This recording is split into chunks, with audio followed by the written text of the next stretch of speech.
Hi, hello ಎಲ್ಲರಿಗೂ ನಮಸ್ಕಾರ. ಎಲ್ರೂ ಹೇಗಿದ್ದೀರಾ? ಎಲ್ರೂ ಚೆನ್ನಾಗಿದ್ದೀರಾ? ಹಾಗೆ ನಾನು ಕೂಡ ಚೆನ್ನಾಗಿದ್ದೀನಿ ಅಂತ ಹೇಳ್ತಾ ಇವತ್ತಿನ ವ್ಲಾಗ್‌ನ ಸ್ಟಾರ್ಟ್ ಮಾಡ್ತಿದ್ದೀನಿ. ಇವತ್ತು ನಾನು ಲಂಚ್ ಬಾಕ್ಸ್ ರೆಸಿಪಿನ ಎಪಿಸೋಡ್ 2ನ ಮಾಡ್ತಾ ಇದ್ದೀನಿ. ಈ ಒಂದು ಎಪಿಸೋಡಲ್ಲಿ ನಾನು ಮಾಡ್ತಾ ಇರೋದು ವಾಂಗಿಬಾತ್ ಮಾಡ್ತಾ ಇದ್ದೀನಿ. ಮೈಸೂರು ಮುಳುಗಾಯಿ ವಾಂಗಿಬಾತ್‌ನ ಮಾಡ್ತಾ ಇದ್ದೀನಿ.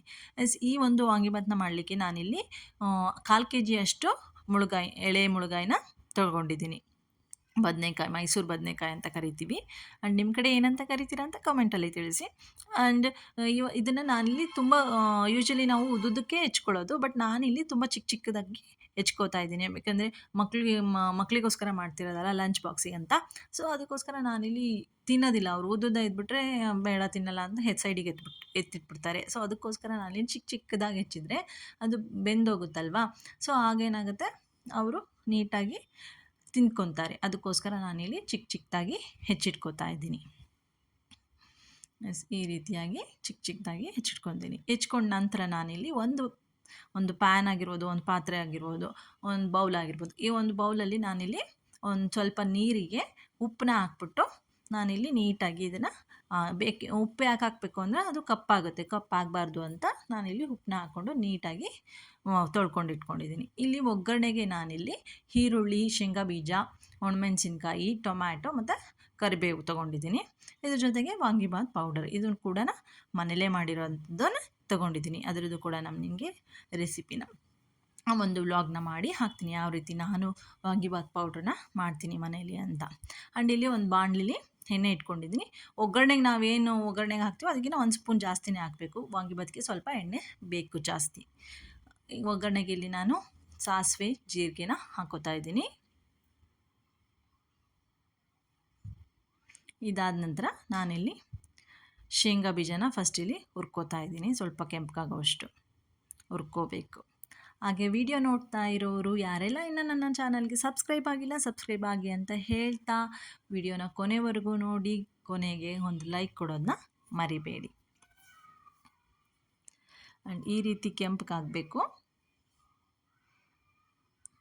ಶೇಂಗಾ ಬೀಜ ಅನ್ನೋದು ಆಪ್ಷನಲ್ಲು. ಬೇಕು ಅಂದರೆ ಹಾಕ್ಕೋಬೋದು, ಬೇಡ ಅಂದರೆ ಬೇಡ. ಶೇಂಗಾ ಬೀಜ ತಿನ್ನದೇ ಇರೋರು ಬೇಡ, ತಿನ್ನೋರು ಹಾಕ್ಕೋಬೋದು. ನೆಕ್ಸ್ಟ್ ನಾನು ಒಣಮೆಣ್ಸಿನ್ಕಾಯಿ ಹಾಕ್ಬಿಟ್ಟು ಈರುಳ್ಳಿ, ಕರಿಬೇವು ಎಲ್ಲ ಹಾಕೋತಾ ಇದ್ದೀನಿ. ಹಾಕ್ಕೊಂಡು ನೀಟಾಗಿ ಬೇಯಿಸ್ಕೊಳ್ಳೋಣ. ಈರುಳ್ಳಿ ಸ್ವಲ್ಪ ಕೆಂಪಗಾಗೋಷ್ಟು ನಾವು ಹುರ್ಕೋಬೇಕು.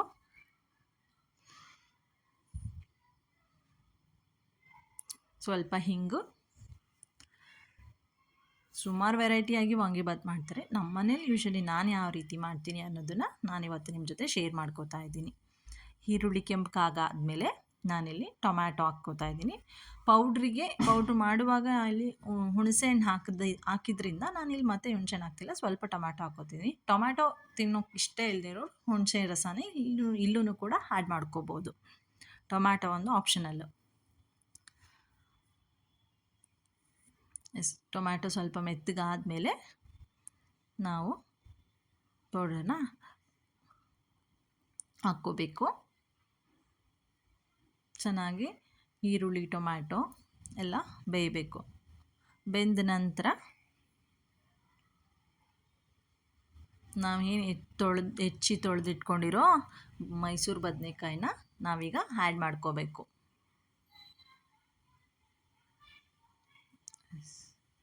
ಹಾಕಿದ ನಂತರ ಚೆನ್ನಾಗಿ ನಾವು ಮಿಕ್ಸ್ ಮಾಡ್ಕೋಬೇಕು.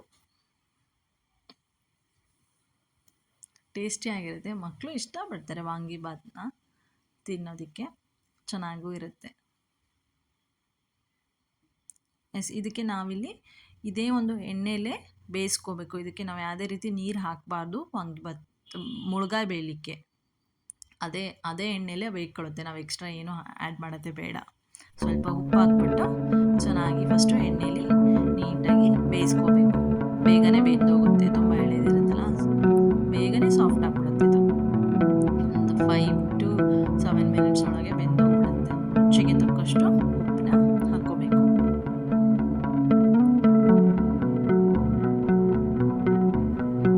ಈ ರೀತಿಯಾಗಿ ಚೆನ್ನಾಗಿ ಮಿಕ್ಸ್ ಮಾಡಿಬಿಟ್ಟು ನಾವು ಹಾಗೆಯೇ ಬಿಡಬೇಕು.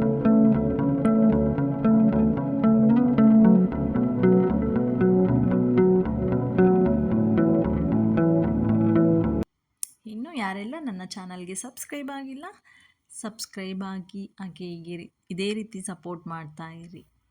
ವಿಡಿಯೋನ ಯಾರು ಸಬ್ಸ್ಕ್ರೈಬ್ ಆಗದೆ ನೋಡ್ತಾ ಇದ್ದೀರಾ ಅವರು ಕೂಡ ಸಬ್ಸ್ಕ್ರೈಬ್ ಆಗಿ. ಇದನ್ನು ಸ್ವಲ್ಪ ಹೊತ್ತು ನಾವು ಲಿಡ್ನ ಕ್ಲೋಸ್ ಮಾಡಿಬಿಟ್ಟು ಹಾಗೆ ಬೇಯೋದಕ್ಕೆ ಬಿಡೋಣ. ಒಂದು 5 ಮಿನಿಟ್ಸ್ ನಾವು ನೀಟಾಗಿ ಅದೇ ಎಣ್ಣೆಲಿ ಬೇಯಿಸ್ಕೋಬೇಕು. ಅವಾಗವಾಗ ನೋಡ್ತಾ ಇರಬೇಕು, ಯಾಕೆಂದರೆ ತಳ ಹಿಡಿಯೋ ಚಾನ್ಸಸ್ ಇರುತ್ತೆ. ಉರಿನ ತುಂಬ ಜಾಸ್ತಿ ಇಡೋದು ಬೇಡ. ನೋಡ್ಬೋದು ನೀವು ಎಲ್ಲ ಕಲರ್ ಚೇಂಜ್ ಆಗಿದೆ, ಫುಲ್ ಮೆತ್ತಗಾಗೋಗಿದೆ, ತುಂಬ ಸಾಫ್ಟ್ ಆಗಿರುತ್ತೆ. ಅದು ಬದನೆಕಾಯಿ ಬೇಗನೆ ಬೆಂದ್ಕೊಂಬಿಡುತ್ತೆ. ಬೆಂದೋಗಿದೆ. ಸೊ ಇದು ಬೆಂದಿದೆ. ಈಗ ನಾವು ಇದಕ್ಕೆ ವಾಂಗಿಬಾತ್ ಪೌಡ್ರನ್ನ ಆ್ಯಡ್ ಮಾಡ್ಕೊಳ್ಳೋಣ. 2 ಚಮಚ. ಮನೇಲಿ 3 ಇಂದ 4 ಜನ 5 ಜನ ಇದ್ದರೆ ಒಂದು 3 ಚಮಚ ಆ್ಯಡ್ ಮಾಡ್ಕೋಬೋದು. ನಾವಿಲ್ಲಿ 3 ಜನ ಇರೋದ್ರಿಂದ ನಾನಿಲ್ಲಿ 2 ಚಮಚ ಹಾಕ್ಕೊಂಡಿದ್ದೀನಿ. ಫುಲ್ 2 ಚಮಚದಷ್ಟು ವಾಂಗಿಬಾತ್ ಪೌಡ್ರನ್ನ ಆ್ಯಡ್ ಮಾಡ್ಕೊಂಡಿದ್ದೀನಿ.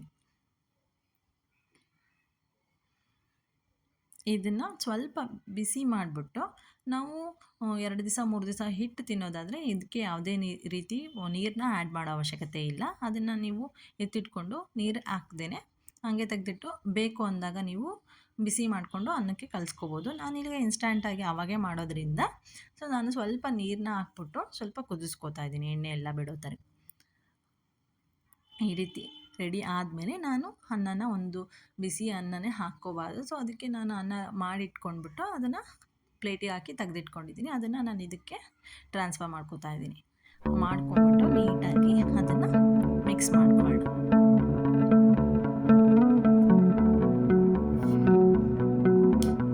ಈ ರೀತಿಯಾಗಿ ನಾವು ಮಿಕ್ಸ್ ಮಾಡ್ಕೋಬೇಕು. ತುಂಬಾ ಟೇಸ್ಟಿಯಾಗಿ ಚೆನ್ನಾಗಿರುತ್ತೆ, ಮಕ್ಕಳು ಇಷ್ಟಪಡ್ತಾರೆ. ಇದನ್ನು ಕೂಡ ನಾವು ಒಂದು ಲಂಚ್ ಬಾಕ್ಸಿಗೆ ಪ್ರಿಪೇರ್ ಮಾಡಿ ಕಳಿಸ್ಬೋದು. ಬೇಗನೆ ಆಗುತ್ತೆ, ತುಂಬ ಟೈಮ್ ಏನು ಹಿಡಿಯಲ್ಲ ಇದು ಮಾಡಲಿಕ್ಕೆ. ಈ ರೀತಿಯಾಗಿ ಕಟ್ತಾ ಇದೆ.